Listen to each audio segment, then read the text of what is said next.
Ang hindi ko maintindihan ay kung bakit nagkaroon ng punit ng pantalon mo. Hindi naman nasabit sa pako o sa upuan. Baka naman dahil doon sa nangyaring gulo sa korte kanina. Paano nagkaganon? Nakaupo ka lang sa silya mo. Kontrolado mo naman ang mga sundalo, sabi mo. Baka naman tumakbo ka o nagtago ka sa ilalim ng mesa mo. Bakit mo tatakbo? Ako pa? Alam mo, Tay, yung nangyari sa korte kanina, nag-alala ko. Baka ikaw naman ang pagbalingan ng pamilya Bitanga. Hindi naman siguro. Sana malipat ka na rito sa Maynila. At least, kahit na maraming rito, hindi naman kasing pusok ng ibang taga Laguna. Tulad ng 2 pamilyang naglalaban. Wala nang kinatatakutan. O sinasanto. Don't worry, nanay. Sandali na lang. Matitigil lang nila. Bakit? Sakalam ba natatakot sila sa hatol ni Paring Temo sa kaso ninyo? Hindi. Pero hindi na magtatagal. Mauubos na ang lahi ng mga... Kung hindi nila mapapatay ang isa't isa, mabibilang ko sila. Presto! Mauubos na ang mga lahi nila doon sa Laguna. Yan na nga. Natataranta na nga ang tao sa pag-aalala. Nakukuha mo pang magbiro. Alam namang mapanganib.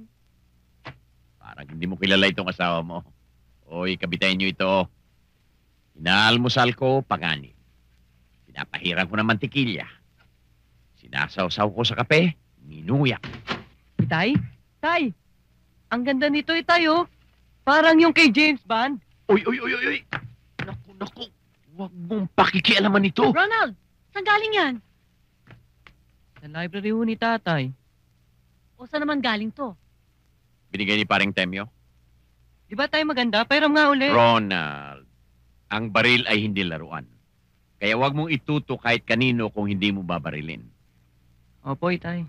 Ronald? Wala na problema. Paldo pa. Kung ganito palagi ang buhay natin, baka hindi magtagal. Buhay-hari lagi tayo pare-pareho. Yan ang bentayan na may proteksyon. Walang pwedeng gumalaw sa'yo. Sigurado ako, wala na maglalakas loob bumangga sa atin. Dahil kung magtatapang-tapangan, iba na rin siyempre yung galing kay Tiniente Rapacio.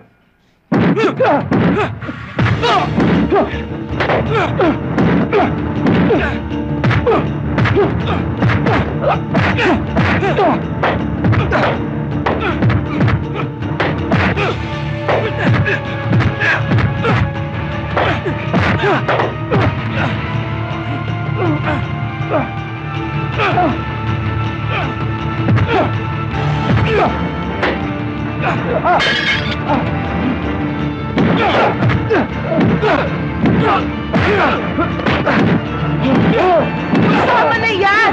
Tama na! Tama na! Balis na kayo sa lugar na ito! Tama na yan! Tama na! Tama na! Nagilan nyo na ang pabibiktima sa mga taga rito, lalo na sa mga bata! Balis na kayo! Kung hindi lang kayo nakabuti nyo! Ay! Dodong, ano ka ba? Halika na! Umuwi na tayo!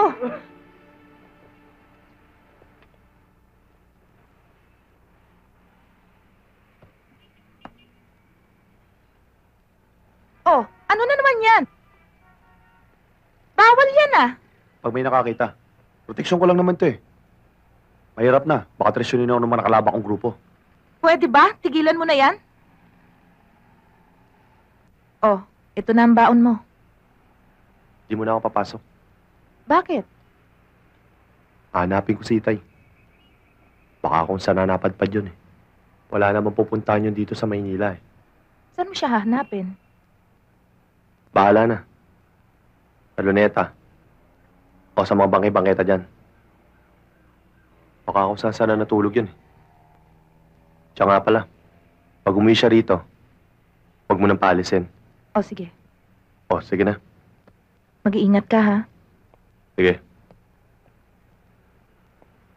Lahat. Oh, kunan mo yan. Kami na bahala dito. Oh, lagay mo! Kayo na naman? Wala na ba kayo kadala-dala? Eh, kung ikaw... Ha? Masyado kang maraming sinasabi! Pag nakita namin uli yun, katawan nun. Ikaw, gusto mo katawan mo? Oh! Hindi totoo yan!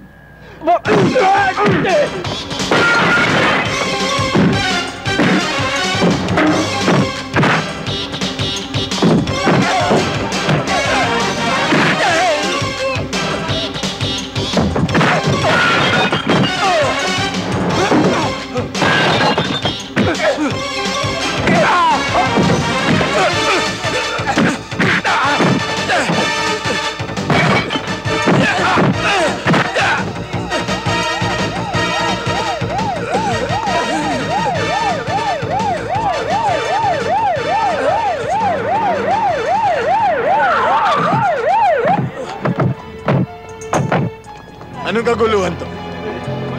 Eh, boss, maglalakad pinag... Ang dami-dami nga nila eh. Ano ang dami-dami? Isa lang yung nakakalaban niya. Nakakagulat na may mga pasok ninyo eh. Sa salamin? Yung nakalaban namin. Bilib din naman ako sa taong ito kung mag-practice ng baseball, Boss, hindi... tanghaling tapat. Saka, hindi bola pinapalo mo, ha? Ulo. Pinatatawag ka ni Salazar. Bakit daw? Ano, Ben? Tinatanggap mo na bang inaalo ko sa'yo? Boss, ako, talagang gusto ko yumaman. Gusto kong magkaroon ng maraming pera. Kaya lang, yung pinagagawa mo sa akin, masyadong mahirap yan. Yung sintensya niyan, hindi pang small-time hoodlum. Oo nga, pamapuha yun. Ano man po? Yung Godfather. Mafia. Teka muna, boss. Ayoko nang marinig yung mga sinasabi mo. Tsaka ako, naaawa ako sa mga nagiging biktima niyan. Maawain ako eh. Tsaka, dorda yan. Ayoko ng ganyan. Oh, talagang sigang kanin ka lang. Eh kung ganyan ang prinsipyo mo, talagang hindi ka yayaman. Hindi ka tumulad sa akin. Malay mo, balang araw, maging big time ka rin. Baka pwede ka pa maging mayor ng Baguio. Tama ka, boss. Pero pag nabasyo kami dyan, mayor ng kulungan ng labas ko.